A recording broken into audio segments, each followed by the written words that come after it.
नमस्कार मेरे प्रिय आर्य साथियों और मेरे अति प्रिय बच्चों।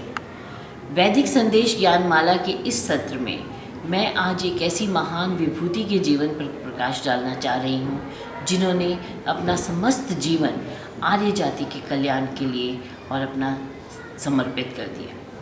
प्यारे बच्चों, हमारा भारत देश ऋषि मुनियों, गुरुओं, महान पुरुषों का देश रहा है।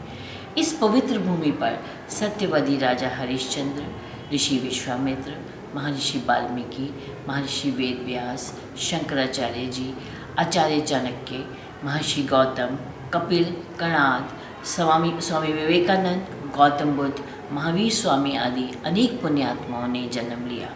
लेकिन महान पुरुष स्वामी दयानंद जी का जीवन मुझे अत्यंत प्रेरणाप्रद, सुधारवादी, क्रांतिकारी और आदर्श लगता है। दयानंद जी का जन्म गुजरात प्रदेश के टंकारा नामक ग्राम में हुआ। उनके पिता करशन जी शिव भक्त थे। बचपन में ही कुछ इस तरह की घटनाएं उनके जीवन में घटी जिनका उनके भावी जीवन पर बहुत प्रभाव रहा। एक बहुचर्चित घटना है, शिवरात्रि के दिन जब उनके पिता ने उन्हें शिवरात्रि का व्रत रखने को कहा और उनकी आज्ञा अनुसार उन्होंने वो उपवास रखा और उसका पालन किया। पिता ने उन्हें कहा कि पास के शिव मंदिर में चले जाओ और वहाँ पर आपको साक्षात शिव के रात को दर्शन होंगे। वे सारी रात वहाँ रहे इस आशा पर कि शायद उन्हें सच्चे शिव के दर्शन हो, पर उन्होंने वहाँ देखा कि शिवलिंग पर तो चूहे मंडरा रहे थे और खूब उत्पात मचा रहे थे। उन्हें जो सच्चा शिव जिसे वो ढूंढने गए थे उसके दर्शन उन्हें कहीं नहीं हुए। लेकिन इसने उन्हें ये सोचने पर मजबूर कर दिया कि सच्चा शिव कोई और है, लेकिन वो कहाँ है, मैं उसे खोज कर ही रहूँगा। इस घटना से उनके जीवन में एक बहुत बड़ा परिवर्तन आया और वो परमात्मा का बोध करने के लिए निकल पड़े। दूसरी एक और चर्चित घटना उनके जीवन की है। उनके चाचा और उनकी छोटी बहन की मृत्यु हो गई। उससे उनके मन में वैराग्य सा उत्पन्न हुआ। इसी कारण वो एक दिन सब परिवार को त्याग करके और अपने मन में उठने वाले इन्हीं सभी प्रश्नों का जवाब ढूंढने के लिए निकल पड़े। वैराग्य के इन दिनों में उन्होंने सच्चे परमात्मा की खोज हेतु बहुत से योगियों की खोज की। उसके लिए वे हिमालय की तलहटियों में गए, वनों में गए।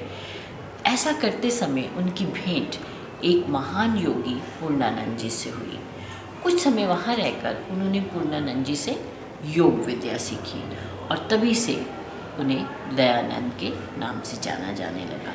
स्वामी पूर्णानंद जी के कहने पर वे सन 1860 में मथुरा आए और वहाँ रहकर उन्होंने प्रज्ञाचक्षु स्वामी विरजानंद जी से विधिवत संस्कृत, व्याकरण, निरुक्त वेद आदि शास्त्रों की शिक्षा ग्रहण की। वहीं पर गुरु दक्षिणा के रूप में उन्होंने अपने गुरु से ये वायदा किया कि वे अपना समस्त जीवन देश सेवा के कार्यों में, वेद प्रचार के कार्यों में और अंधविश्वासों को, छुआछूत को दूर करने के और सच्चे ईश्वर के स्वरूप के बारे में लोगों को बताने में ही बिता देंगे। यही उनके गुरु के लिए दक्षिणा रहेगी। स्वामी जी ने समाज सुधार के बहुत से अपने शेष जीवन में कार्य किए और जैसे उन्होंने गुरु की आज्ञा का पालन करते हुए उन्होंने वेद प्रचार, ऋषि ग्रंथों के पढ़ने पढ़ाने और देश में फैली हुई कुरीतियों के निवारण में, मानव जाति को एकता के सूत्र में बांधने में, देशभक्ति में, नारी जाति के उत्थान में और सच्चे ईश्वर की विधि पूर्वक उपासना करने में, अग्निहोत्र में, अवतारवाद में, फलित ज्योतिष में जो भी कल्याणकारी कार्य वो कर सकते थे उस क्षेत्र में वो उतरे और उन्होंने इन सब कार्यों को करने का पूर्ण प्रयास किया। इन सब कार्यों को करने के लिए स्वामी जी ने अपने इन्हीं उद्देश्यों की पूर्ति के लिए पूरे देश का भ्रमण किया और उस दौरान धर्म, समाज, राष्ट्र की व्यापक सेवा करने के लिए सन 1875 ईस्वी में सर्वप्रथम मुंबई शहर में एक पवित्र संस्था का जन्म हुआ जिसका नाम था आर्य समाज। त्यागमूर्ति महात्मा हंसराज, गुरुदत्त विद्यार्थी, लाला लाजपत राय, पंडित राजाराम, कई ऐसे भक्तों ने स्वामी जी का इस कार्य में पूर्ण सहयोग दिया।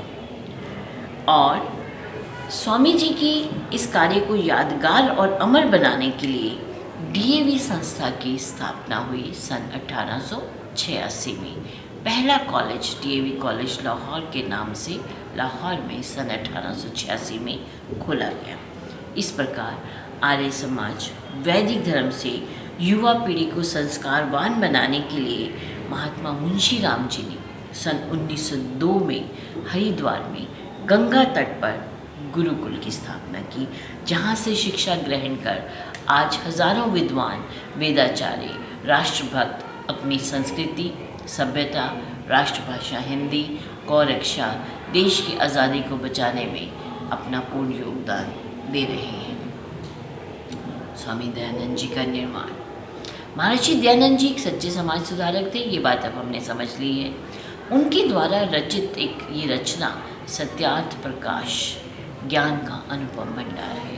प्यारे बच्चों, ऋषि ने समस्त मानव जाति के उद्धार के लिए और व्यक्तिगत आचरण के लिए आर्य समाज के 10 नियम बनाए और इसको सुधारने के लिए जीवन भर सत्य की खोज पर उन्होंने बल दिया।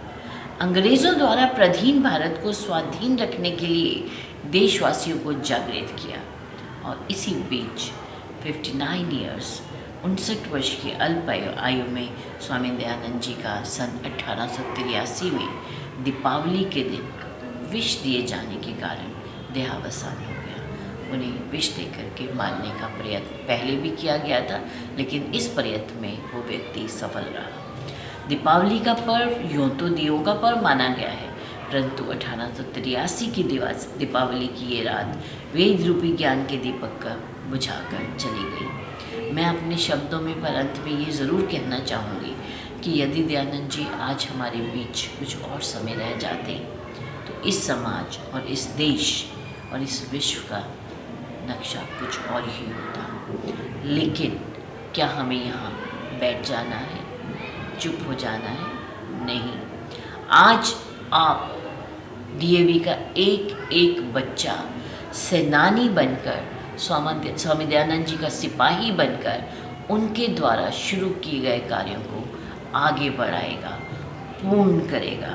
हम स्वामी दयानंद जी द्वारा किए गए कार्यों के लिए हमेशा उनके कृतज्ञ रहेंगे और उनसे प्रेरणा प्राप्त करते रहेंगे।